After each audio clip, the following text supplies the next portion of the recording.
지역의 고급 산업 인력들이 계속 수도권으로 빠져나가면서 광주 전남 지역이 단순 생산기지로 전락하고 있습니다. 대학의 산학협력 역량의 강화 등 대책 마련이 필요합니다. 6.4 지방선거가 50일 앞으로 다가온 가운데 정치 공방만 난무하고 있습니다. 새정치민주연합은 한 지붕 두 가족 아래 후보 공천도 못하고 있습니다. 전남도지사 선거전이 흑색 선거전으로 치러지고 있습니다. 무차별적으로 의혹을 제기하며 상대 후보의 흠집을 내는 데만 힘을 쏟고 있습니다. 여수 앞바다 기름 유출 사고 당시 유출량을 속인 회사 간부에 대해 구속영장이 청구됐습니다.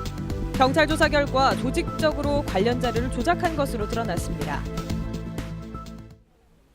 여러분 안녕하십니까? 광주 MBC 뉴스데스크입니다. 지역 인재들이 수도권으로 떠나는 현상이 가속화되고 있습니다. 인재들이 일할 수 있는 대기업과 국제기관들의 연구시설이 모두 수도권에 집중돼 있기 때문입니다. 이대로 가다간 지역엔 알맹이 없이 생산시설만 남게 될 것이라는 우려가 커지고 있습니다. 첫 소식 이재원 기자입니다. 프리미엄 가전시장에 집중하고 있는 삼성전자 광주공장. 하지만 에어컨과 세탁기 등 핵심 기술을 연구하는 인력은 경기도 수원에 있습니다. 그나마 있던 청소기 부문 연구 인력도 물량이 줄면서 지난해에만 60명이 수원으로 옮겨갔습니다. 광주 지역 수출액의 30%를 차지하고 있는 기아자동차 역시 기술 개발과 핵심 연구 역량은 경기도 화성에 집중돼 있습니다. 고급 인력과 또 생산 인력이 같이 생산되는 형태가 이루어져야지만 지역 경제가 안정화될 수 있기 때문에 이러한 부분에 대한 경제적 검토가 좀 필요한 상황이라고 보고 있습니다. 2000년대 중반부터 수도권에 대규모 연구개발센터가 집중되면서 지역 인재 유출 역시 가속화되고 있습니다. 지난 5년 동안 광주 지역의 고급 산업 인력은 8천여 명 가까이 줄어들었고 전남에서도 1000명 넘게 감소했습니다. 반면 수도권 지역은 13만 명이 넘게 증가했습니다. 호남 지역 대학들이 산학 협력에 대한 역량이 부족한 것도 우수 기술 인력의 배출 부족과 역의 유출을 불러오는 요인으로 지적되고 있습니다. 인력들이 이렇게 고급 인력들이 계속 빠져나가고 지역에 남아있지 않으면 그게 혁신 생태계가 위태롭기 때문에 고급 산업 인력의 유출을 방지하고 지역이 단순한 생산기지로 전락하는 것을 막기 위해서는 산업 생태계에 선순환 체계 구축이 시급해 보입니다. MBC 뉴스 이재원입니다. 네, 지금부터는 선거 소식 집중적으로 전해드리겠습니다. 새정치민주연합이 기초선거 후보자 공천에서 강력한 평가 기준을 제시하면서 큰 폭의 물갈이를 예고하고 있습니다. 공천이 곧 당선인 상황에서 지역 정치권이 하루 종일 어수선했습니다. 먼저 이계상 기자입니다.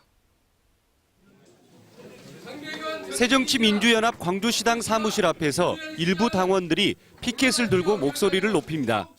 특정인을 광주시장 후보로 지지한 국회의원 5명이 공천 절차에 참여해서는 안 된다는 것입니다. 선거 파티 개판됐다. 공정 경선 보장하라. 보장하라. 보장하라. 보장하라. 이런 반발에도 불구하고 공천관리위원회 구성 안건을 의결하기 위한 집행위원회는 예정대로 진행됐습니다. 후보 공천 시점까지 불과 20일 정도밖에 남지 않아 그만큼 촉박하기 때문입니다. 오늘은 이제 더 미룰 수 없으니 오늘은 최종적으로 결론을 낼 수밖에 없는 상황임을 말씀드리고 싶습니다. 공천관리위원회에는 특정인 지지를 선언한 국회의원 5명이 모두 포함됐을 뿐만 아니라 옛 민주당과 새정치연합 측 인사가 5대5로 참여해 줄 세우기나 지분 나누기 등의 공천 부작용을 우려하는 목소리가 높습니다. 기초단체장 선거의 경우 새정치민주연합의 공천 배제 기준은 어느 때보다 더 엄격해졌습니다.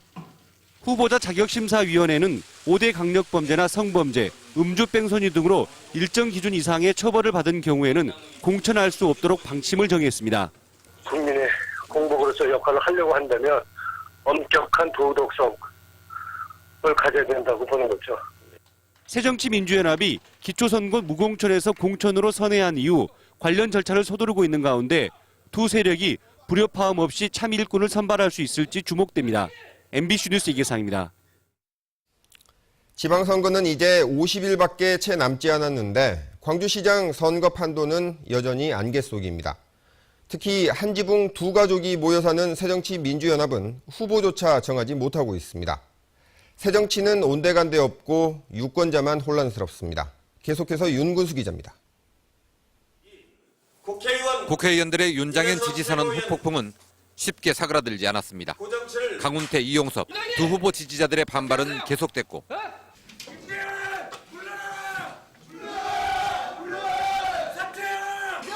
윤장현 후보를 지지하는 이들은 기자회견으로 맞받았습니다. 우리의 목소리는 작고 약합니다.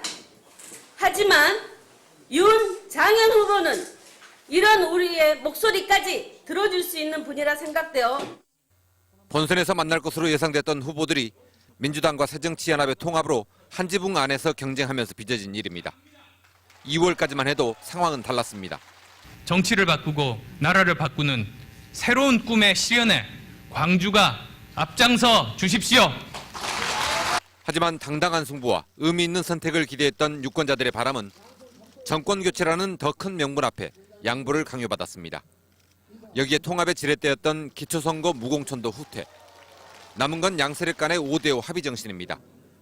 하지만 규모가 다른 두 세력 사이의 5대5 합의 정신은 지분 나누기 논란이나 전략 공천설로 이어지며 분란만 키우는 양상입니다. 먼 길을 돌아왔지만 선거를 50일 앞두고 후보들이 공천에만 목을 매는 것도 이전의 선거와 다를 바가 없는 상황. 그 사이에 새정치라는 명분은 희미해졌고 유권자들의 선택권은 또 위협받고 있습니다. MBC 뉴스 윤문수입니다. 새정치민주연합 전남지사 후보들은 서로 헐뜯고 흠집내고 해명하기에 저마다 바쁜 하루였습니다. 모두 새정치를 하겠다고 나선 이들이지만 막상 경선이 다가오자 예전 버릇이 나오는 것 같습니다. 이어서 김윤 기자입니다. 지난 8일 언론사 기자들에게 누군가 나비라는 아이디로 보낸 이메일입니다. 주승용 의원의 의학 박사 논문은 표절이라는 내용이 첨부됐습니다. 경찰이 수사에 나선 가운데 논문을 심사했던 교수들은 착잡함을 감추지 못했습니다. 아직도 이러한 의혹을 제기하는 세력이 있다는 것, 정말 연민의 정을 금할 수 없습니다. 논문 표절 의혹은 상대 후보가 지휘원을 공격할 무기가 됐습니다.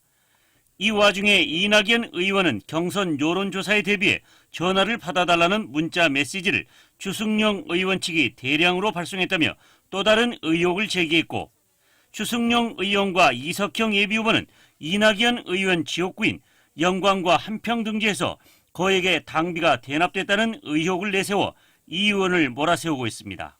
사실 새 인물이라기보다는 이전부터 정치를 해왔던 분들이고요.